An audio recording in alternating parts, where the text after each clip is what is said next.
In 1862, deep in the lush heat of Veracruz, a man named Jose Melgar stood frozen, staring into the stone eyes of a giant head buried in jungle soil.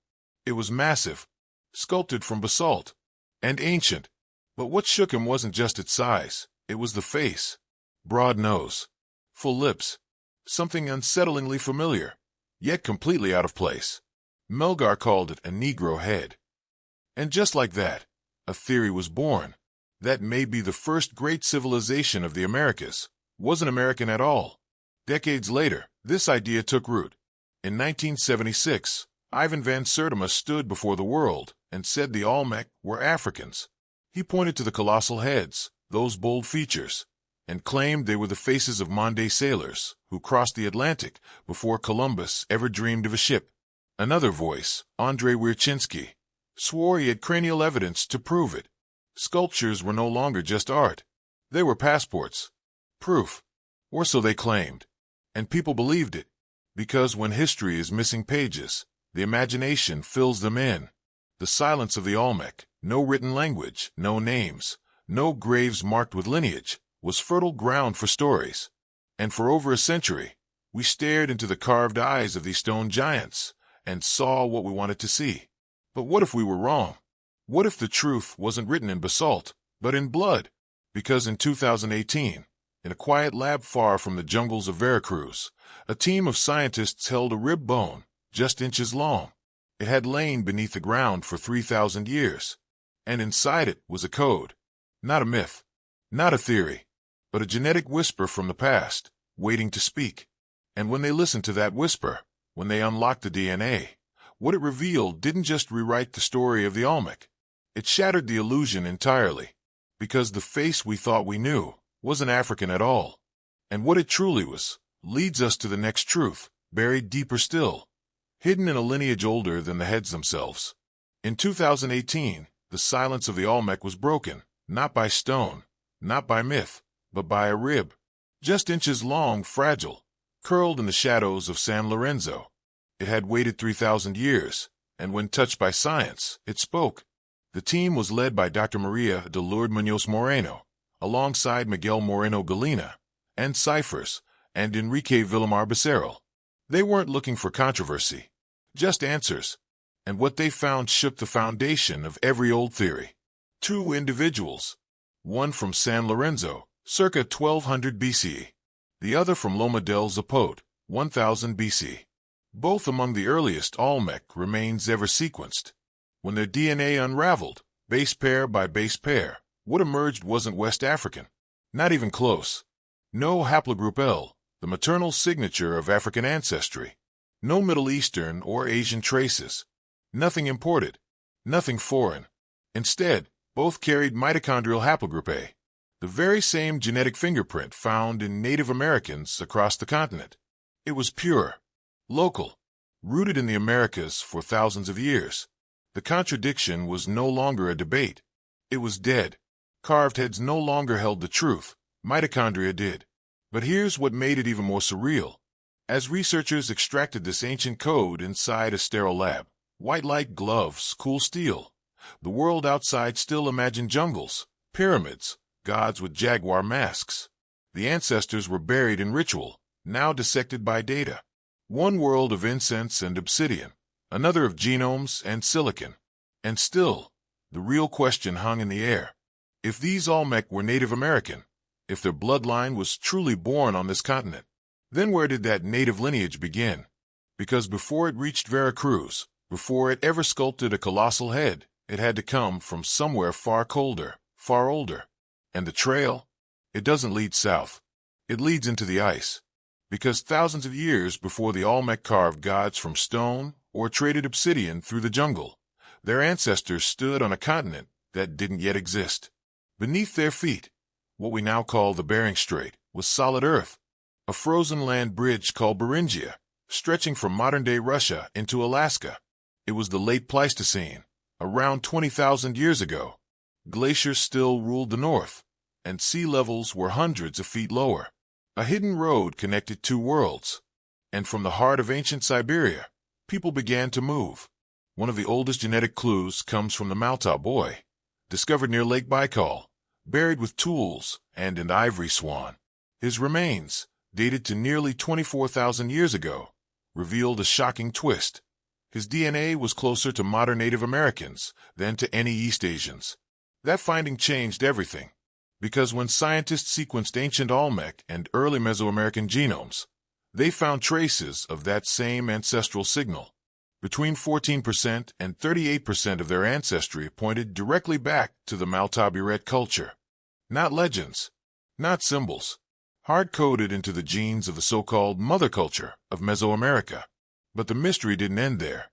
Malta ivory carvings, some shaped like infants, others stylized as humans with exaggerated features, bear a strange resemblance to Olmec babyface ceramics. Not identical, but familiar, as if shaped by memories that survived migrations. And the voices. They whispered too. Linguists have found unlikely overlaps between the Ket language of Central Siberia and the Na-Dene tongues of North America, including Apache and Navajo. Sparse but consistent. A trail of syllables stretching across millennia. So now we're looking at more than a theory. This is a genetic highway, a cultural echo, an unbroken thread, tied between mammoth hunters of the Ice Age and pyramid builders of the tropics. But it raises the next, impossible question. How did people who once hunted reindeer on frozen tundra become the sculptors of colossal heads in the steaming lowlands of Tabasco? That question opened a door, a wide one, and some chose to walk through it with sails. For over a century, voices echoed across continents claiming that the Olmec didn't just migrate, they were visited. Or perhaps they were brought. In 1975, archaeologist Betty Meggers made headlines. She suggested that around 1200 BCE, refugees from China's Shang dynasty crossed the Pacific and made landfall in Mexico. Why?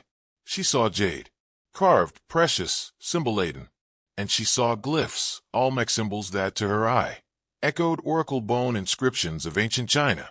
Soon after, a professor named Mike Su doubled down. He claimed to match nearly 150 Olmec glyphs with Chinese logograms. The theory spread. Articles, documentaries, even textbooks whispered of a trans-Pacific legacy.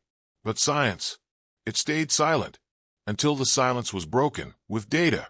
Because when ancient DNA from Olmec skeletons was sequenced, first in 2018, then again in broader Mesoamerican contexts, none of it matched East Asia. Not a trace of Chinese ancestry. No Y-DNA. No mtDNA overlap. Nothing. And the artifacts? No Chinese ceramics. No silk. No metallurgy. No bronze. Not a single thread of physical contact. It was all an illusion. Familiar shapes seen through unfamiliar eyes. Renowned archaeologist Michael Coe said it plainly. Those theories weren't just wrong. They were offensive. He called them insulting to the indigenous people of Mexico. Because at their core, these ideas carried something darker. The refusal to believe that indigenous Americans could build cities, create art, measure stars, without help, without a ship. But what if the truth was simpler? What if the Olmec didn't need sails? What if they didn't borrow brilliance, because they had always had it? And if that brilliance wasn't imported, then maybe it wasn't isolated either. Because they weren't touched by Africa or China. They were touching something else, something closer. A hidden network across the Americas, one we're only beginning to see. So the question now isn't who came to the Olmec. It's who else was already there. And to find that answer, we go not to a city, but to a silence. A cave. Humid, dark, half swallowed by the forest of Tabasco. Pule Cave. It wasn't treasure they found there in 2024. It was bones. Human bones, 10 of them. Scattered, hidden, ancient. Archaic to classic period. Some dated to nearly 3,000 years ago. Burials untouched by conquest, empire, or modern memory. And yet full of voices. Because inside those bones was something no tombstone could ever offer DNA. Scientists extracted it with care, slow, delicate work in a controlled lab far from the sweating vines of the jungle. They decoded mitochondrial haplogroups. And what they found was a map of the deep past.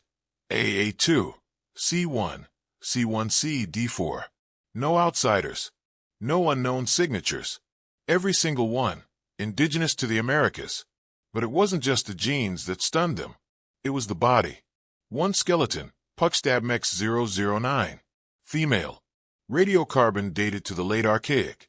Her skull was reshaped, intentionally flattened. Not a deformity, a declaration. In ancient Mesoamerica, that was how identity was worn. And this particular cranial shaping? It matched something specific, the classic Maya. So now the cave wasn't just Olmec territory. It was a shared world, a genetic and cultural corridor between people long believed to be separate. When researchers ran network analysis on the samples, the picture got clearer. These ancient individuals clustered tightly with modern Maya populations, from the highlands of Guatemala to the southern lowlands of Chiapas. The connection wasn't symbolic. It was mathematical, molecular, deep. But one detail stood out like a missing word in a sacred chant. Haplogroup B, common in later Mesoamerican populations, was entirely absent. Why? Was this cave a genetic pocket? A place untouched by later mixing? Or had a different population once ruled this ground, only to be replaced or absorbed? Because now, we weren't just looking at trade or shared myths. We were looking at bloodlines, crossing centuries, collapsing borders, redrawing the genetic map of Mesoamerica.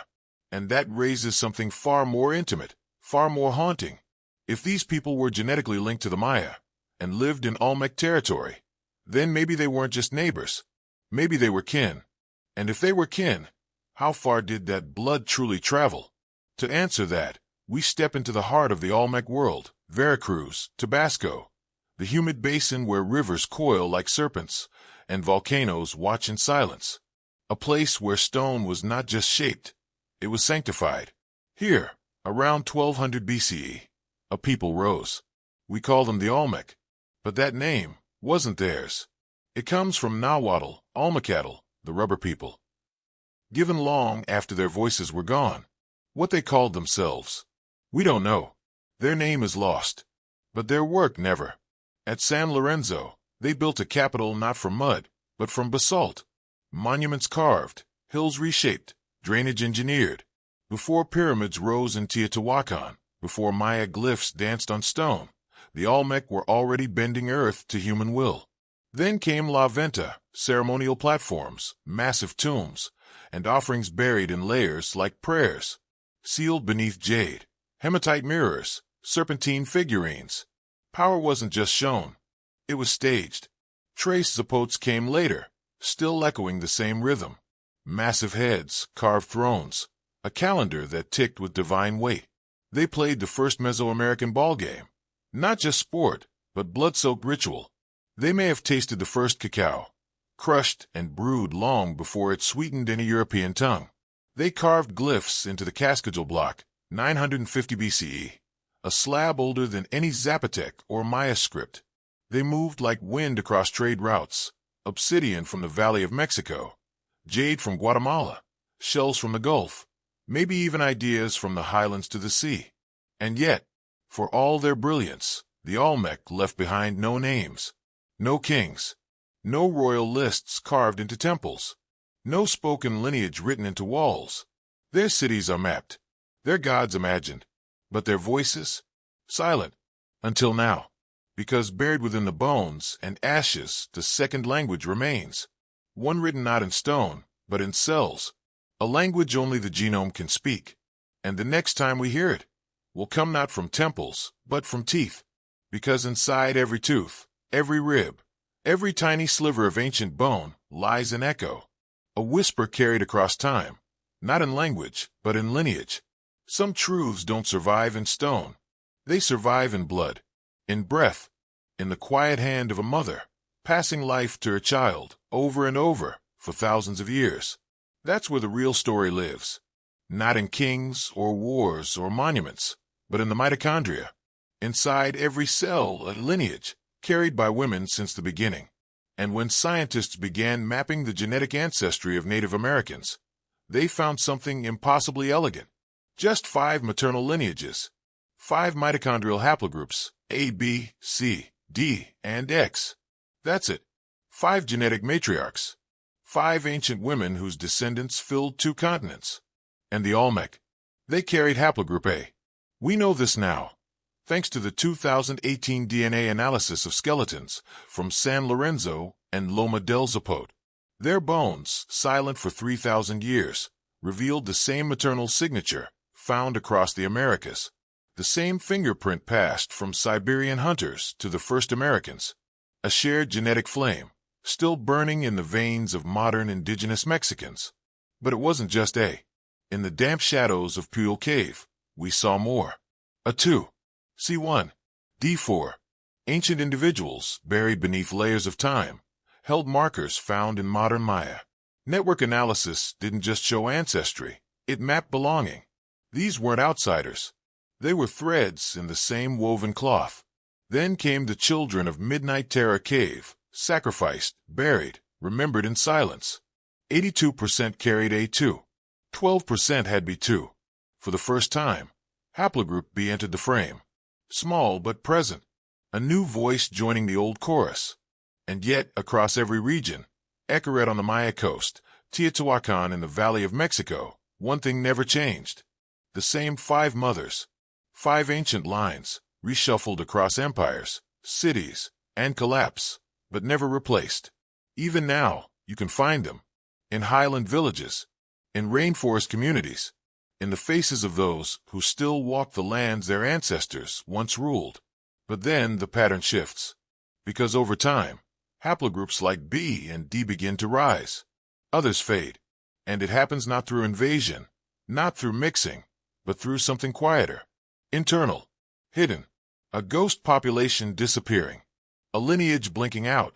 And the question becomes, what happens when blood rewrites itself, and history forgets to notice? Because sometimes, the biggest changes leave no footprints. No ships on the horizon. No conquerors at the gate. Just silence and drift. Paleogenomic studies across ancient Mexico have uncovered a strange pattern. A genetic shift, not loud, not violent, but persistent. From the pre-classic to the post-classic era, certain maternal lineages began to rise. Others began to fade. Haplogroups A2 and C1 climbing steadily.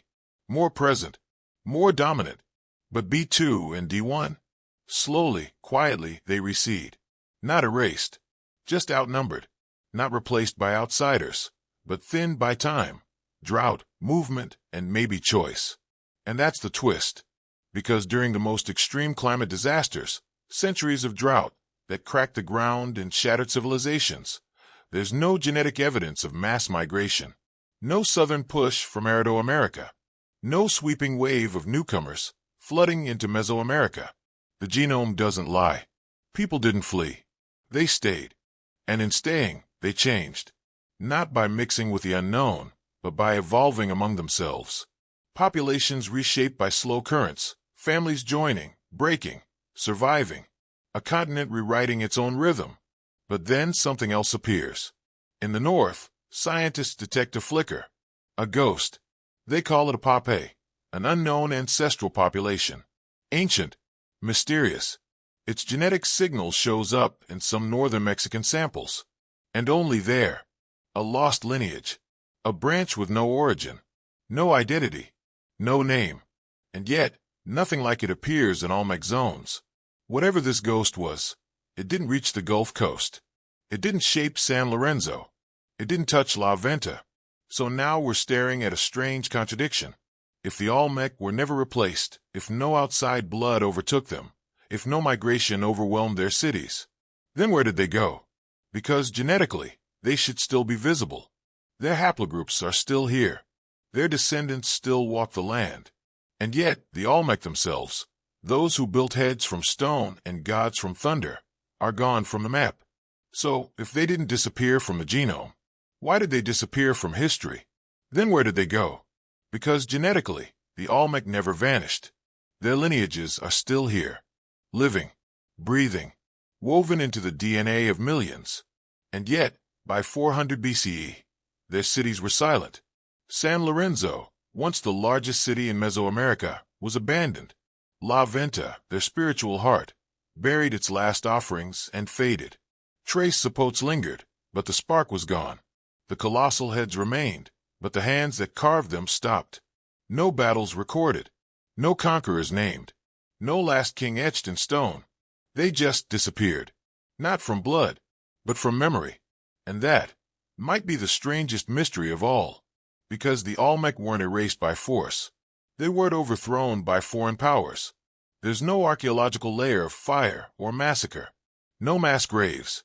No collapse that screams destruction. Instead, it looks like something quieter. More human. A slow dimming.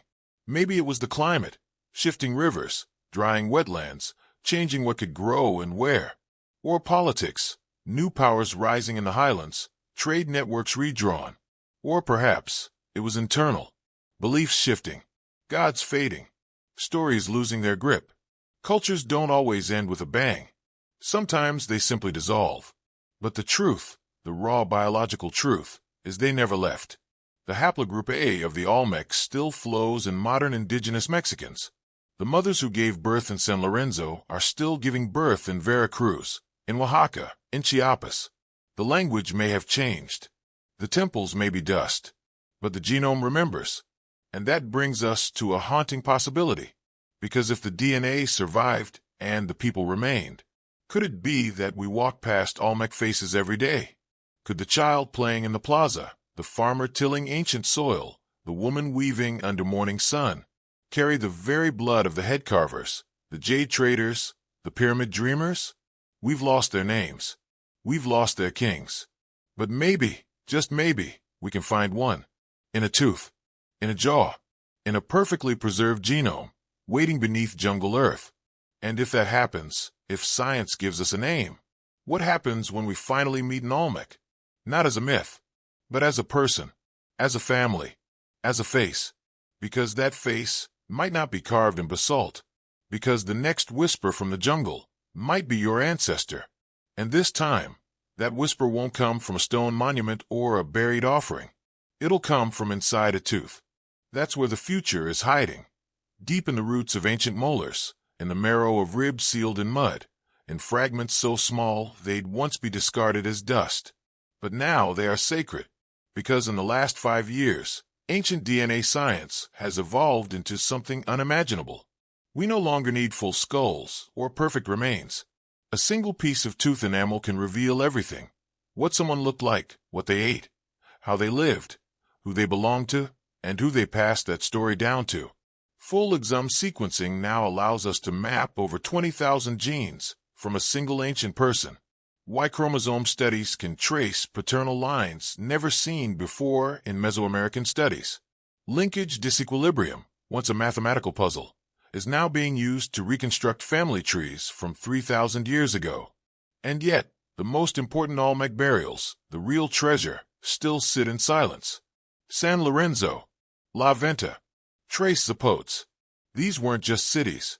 They were ritual centers, aligned to stars, pulsing with music, blood, and sacred time. Underneath them lie tombs that have never been sampled. Graves sealed with heavy basalt lids, bones untouched, waiting for permission. And that's the word, permission. Because the deeper science goes, the more it collides with something older than genetics, belonging. What happens when a lab finds an Olmec lineage, and it belongs to a child selling oranges in Veracruz? Or a grandmother in Chiapas, who's never heard the word haplogroup, but sings songs in a dialect older than the pyramids? Science is no longer just uncovering history. It's exposing inheritance. And that's a powerful, dangerous, beautiful thing. Because we are close, closer than ever, to naming the nameless. To put a face on the faceless. To hear the story of a people who were never lost, only mislabeled. But what happens when we finally see them? Not as relics, but as relatives. Because the Olmec were never strangers, never foreigners, never a race apart. They were the beginning, the foundation stone beneath every city that came after. The blueprint of Mesoamerica, not only in architecture, or belief, or ritual, but in blood. When we strip away the noise, the fringe theories, the colonial myths, the imagined invaders, we see something simpler and more powerful. The Olmec didn't arrive. They emerged. They were shaped by the land, by the rivers of Tabasco, the fire of Tuxtla volcanoes, the breath of maize rising from soil they had named with their footsteps. Their DNA carries no signature of the exotic, No African, no Chinese, no ghostly visitors from across oceans. Only the 5 maternal lineages of the first Americans, carried across Beringia, settled in jungle heat, passed down through centuries of famine, of ceremony, of survival. And those lineages, they didn't stop at La Venta. They didn't die with the last temple. Today, across Mexico and Central America, millions walk with Olmec blood still pulsing quietly beneath their skin. They don't wear it like a title. Most don't even know. But it's there, in the shape of a cheekbone, in the rhythm of a word, in the warmth of cacao still brewed by hand. What we once called mystery is inheritance, and what we buried was never truly lost, because the colossal heads, those giant, silent faces carved in stone, they weren't monuments to power. They were memories, markers, not to say, look what we built, but remember who we were. And now, science can do what history failed to do. It can remember.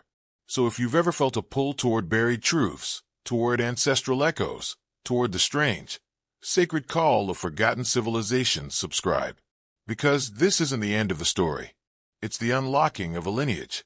And if the Olmec were just the beginning, then we have to ask, who else is hiding in our blood?